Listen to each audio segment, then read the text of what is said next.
पाकिस्तान और अमेरिका के रिश्ते तो आप जानते ही किस तरीके से अमेरिका अपनी गोद में बैठाकर पाकिस्तान को रखता है, क्योंकि पाकिस्तान से उसके बहुत सारे हित जुड़े हुए हैं। वो चाइना को काउंटर करने वाली बात हो, चाइना की जानकारी लेने वाली बात हो, या फिर मिडिल ईस्ट में नजर रखने की बात हो। इधर अफगानिस्तान है, इधर ईरान है, रशिया भी है। तो एक टोल कलेक्टर की नजर से अमेरिका देखता है। यही वजह है कि आईएमएफ से लोन दिलवाना हो, या फिर एशियन डेवलपमेंट बैंक से लोन दिलवाना हो, या फिर खुद उसे एड देना हो, तो ये सारे काम करता है पाकिस्तान के लिए अमेरिका। अभी ईरान के युद्ध में भी पाकिस्तान की अच्छी खासी भूमिका देखने को मिली। इनके जो फील्ड मार्शल हैं आसिम मुनीर, इन्हें लंच पर बुलाया गया व्हाइट हाउस में, वहां डील की गई। बहुत सारे सवाल उठे कि आखिर क्या, मतलब एक फोटो भी बहुत ज्यादा वायरल हुई थी जिसमें आसिम मुनीर एक प्लेट में ईरान को सजाकर ट्रंप को दे रहे हैं। सवाल यह भी उठ रहे हैं कि जिस B-2 बॉम्बर ने बम गिराए हैं ईरान की परमाणु साइटों पर, इतना लंबा सफर करके आना इम्पॉसिबल था, और उन्होंने ब्रेक लिया पाकिस्तान के एयरबेसिस पर, और पाकिस्तान के एयरबेसिस से वो उड़े हैं। हालांकि पाकिस्तान और अमेरिका नहीं चाहते कि यह बात दुनिया के सामने आए, दुनिया इस बात को जाने कि पाकिस्तान के एयरबेसिस का इस्तेमाल हुआ है। बहुत सारे सवाल हैं, जवाब आने वाले वक्त में धीरे धीरे मिल जाएगा। लेकिन अब जिस बात का जवाब मिला है वो अमेरिका को परेशान करने वाली है, अमेरिका को डराने वाली है। दरअसल पाकिस्तान के पास मिसाइलों का अच्छा खासा जखीरा है, लेकिन वो शॉर्ट और मीडियम रेंज की मिसाइलें हैं। लेकिन अब पाकिस्तान लंबी दूरी की मिसाइल बना रहा है, मतलब ऐसी मिसाइल, बल्कि न्यूक्लियर मिसाइल बना रहा है जो अमेरिका तक वार कर सकती है। अब अमेरिका के साथ दिक्कत यह है कि जो भी देश इस तरीके की मिसाइल बनाता है और जो अमेरिका तक वार करने में कामयाब रहती हैं मिसाइलें, उन्हें अमेरिका दुश्मन देश घोषित कर देता है।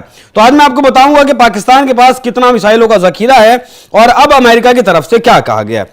दरअसल परमाणु युक्त inter continental ballistic missile Pakistan बना रहा है, और अमेरिकी एजेंसियों की यह रिपोर्ट है कि ऑपरेशन सिंदूर के बाद पाकिस्तान चीन की मदद से अपने परमाणु हथियारों को और ज्यादा उन्नत करने की कोशिशों में जुट गया है। यह रिपोर्ट फॉरेन अफेयर्स ने छापी है।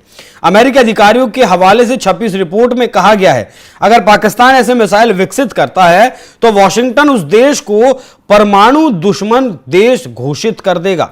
बता दें कि परमाणु हथियार रखने वाला कोई भी देश जिसे अमेरिका के लिए खतरा समझा जाता है, उसे परमाणु विरोधी या दुश्मन घोषित कर दिया जाता है। फिलहाल रूस, चीन और उत्तर कोरिया अमेरिका का विरोधी देश समझा जाता है। लेकिन क्या अगर इतनी लंबी दूरी की मिसाइल पाकिस्तान बना लेगा तो क्या वो अमेरिका का दुश्मन हो जाएगा?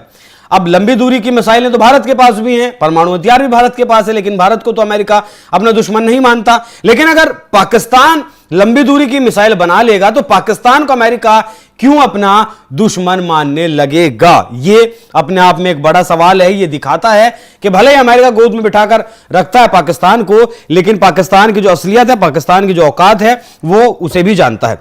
अब यहां अधिकारियों का यह भी कहना है, अगर पाकिस्तान को इंटरकॉन्टिनेंटल बैलिस्टिक मिसाइल मिल जाती हैं तो वॉशिंगटन के पास उसे परमाणु विरोधी मानने के अलावा कोई विकल्प नहीं बचेगा।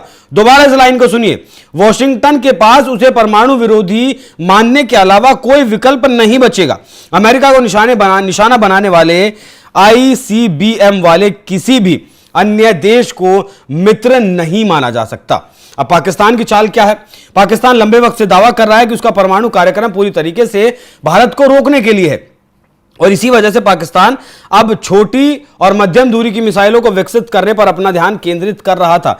लेकिन ये जो गुपचुप तरीके से इंटरकॉन्टिनेंटल बैलिस्टिक मिसाइल विकसित करने का काम पाकिस्तान ने किया है, वो हर किसी को हैरान कर देने वाला है। जानकार कहते हैं कि पाकिस्तान की कोशिश अमेरिका पर दबाव बनाने या उसे संदेश देने की हो सकती है कि वो भारत पाकिस्तान में तनाव के बीच भारत का पक्ष ना ले, और दूसरा कि अमेरिका पाकिस्तान के परमाणु हथियारों को नष्ट करने की कोशिश ना करे। फिलहाल पाकिस्तान के पास 170 न्यूक्लियर मिसाइल हैं, मतलब वॉर हेड कह सकते हैं, जो न्यूक्लियर हैं। अभी जो खबर निकलकर सामने आई है उसमें यह कहा गया है कि लगभग 6000 किलोमीटर से ज्यादा की दूरी तक जाने वाली मिसाइल पाकिस्तान फिलहाल बना रहा है। अब आप यह भी समझ लीजिए कि पाकिस्तान के पास जो मिसाइलों की रेंज है वो हथफ 1 है, हथफ 2 है। इनकी मैक्सिमम रेंज 400 किलोमीटर है। शाहीन 1, शाहीन 2, शाहीन 3, अबाबील, गौरी, इन सारी मिसाइलों में सबसे जो लंबी दूरी की मिसाइल है वो अबाबिल है, जिसकी रेंज 2200 किलोमीटर है और ये हिंदुस्तान के किसी भी हिस्से में पहुंच सकती है, ऐसा कहा जाता है। क्रूज मिसाइलों की बात करें तो बाबर 1 है और बाबर 2 है, इनकी भी जो रेंज है वो 700 किलोमीटर के आसपास की है। वहीं भारत के पास बहुत सारी मिसाइलें हैं, पृथ्वी 1, पृथ्वी 2, अग्नि 1, अग्नि 2, अग्नि 3, अग्नि 5, ब्रह्मोस, प्रलय, और इनकी अग्नि 5 जो हमारी मिसाइल है वो इंटरकॉन्टिनेंटल बैलिस्टिक मिसाइल है और वो 8000 किलोमीटर से ज्यादा की दूरी तय कर सकती है, न्यूक्लियर वॉरहेड लेकर जा सकती है।